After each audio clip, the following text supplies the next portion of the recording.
Throwing a crouch in your strafing can have both positive and negative effects, as it can either make you an easier target to hit or a harder one. The question is, how is this even capable of doing both of these things? And my answer to that is whether or not you're going about it the right way. So without further ado, I give to you the do's and don'ts of crouch spamming while you're strafing. To start with, do learn how to track before you ever even begin to strafe, let alone crouch spam. The reason I am telling you this is because there are so many people who cannot track an enemy moving in a horizontal direction while they are standstill themselves, yet they think that they will be able to track a target while they're moving and bouncing up and down at the same time. It doesn't add up. I don't have a specific video on tracking, but there's always Kovacs, aim labs, different aim trainers, even the firing range where you can practice with a buddy. Start with horizontal tracking while standing still, then move on to tracking that includes more verticality, then practice while you are moving, and then and only then, when you are efficient and comfortable in doing that, add in some crouching. Don't spam crouch. The reason it is called crouch spamming is that many players literally spam the crouch button,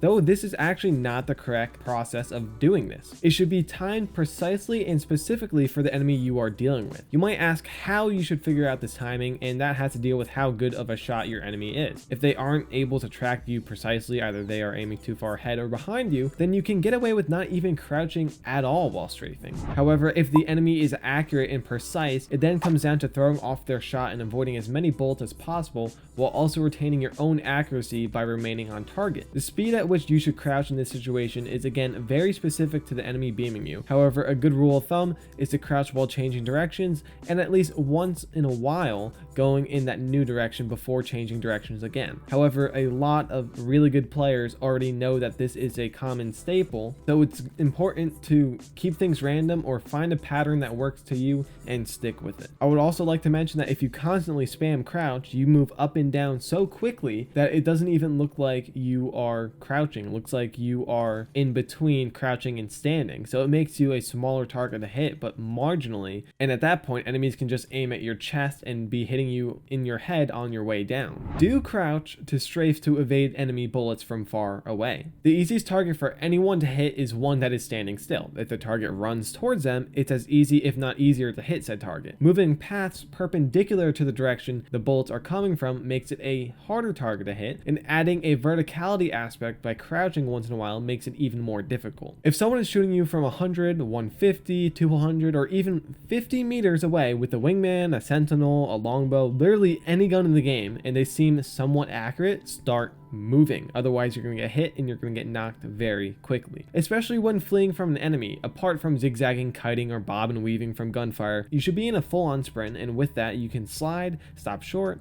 crouch, strafe, and continue to evade more enemy gunfire. You might get hit here and there, and if you're being chased by 3 people, there's a good chance you won't make it out alive, even if your strafing is beyond comprehension, but doing the technique I just mentioned will for sure help you survive most encounters. Don't crouch strafe if you don't have to do it. If you are sneaking up on an enemy and they don't even see you or react fast enough, you always, or you should at least be more accurate at a standstill rather than moving, since more variables are added once you are moving, which creates more necessary adjustments for retaining accuracy. So if you are able to get the first 5 shots on, do not start strafing until the enemy returns fire or is just about to. In this instance, after you send some lead down range, and if you end up knocking the enemy or getting them very weak, it is sometimes best to move forward towards cover and push the surprised and hurt subjects. This is to stay aggressive and assert dominance over an unsuspecting or vulnerable enemy team. And when doing this, you do want to be strafing to avoid enemy gunfire or just getting to cover as quickly as possible. Do use it to confuse enemies. Crouch strafing can be used effectively, especially in circumstances where you aren't shooting, but in fact reloading. It's a great way to make your way towards cover and throw the enemy for a surprise, making them lose track of you,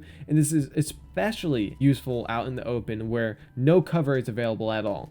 But recall that you will need to either readjust your aim to get back on target, or you can continue tracking while reloading and strafe crouching to maximize the potential in your recovery. Don't think you always have to crouch spam. A lot of players think that crouch spamming is an advanced tactic and the only option, when in reality it's not. What is more advanced is actually just efficient strafing by itself, something many of these players who make this claim are unable to do correctly in the first place. Crouch spamming on top of strafing to make crouch strafing, or whatever you want to call it, is just an add-on. There are bogus claims out there that if top tier players, even Apex Predator players, that don't crouch spam, then they aren't as good as they make themselves out to be. That's an absolutely absurd claim, and I've seen it in a lot of comments before on Reddit. I've seen it on YouTube videos and all this stuff that people just pull out of their ass, and it's completely misleading. There are lots of movement techniques like tap strafing or moment redirections that are far more efficient and better than crouch spamming.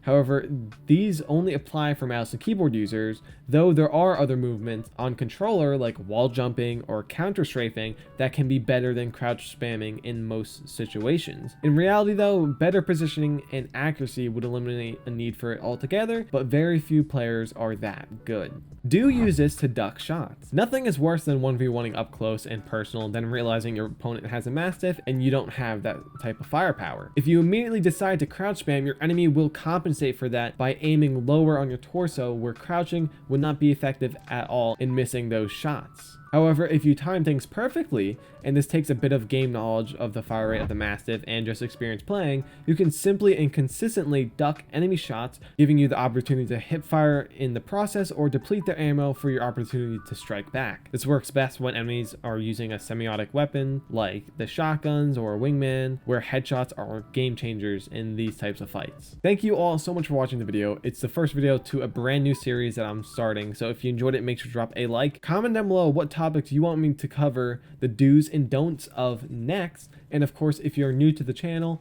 make sure to subscribe for more awesome videos just like this, because I've been Sting Gamer. I'll see y'all next time. Peace.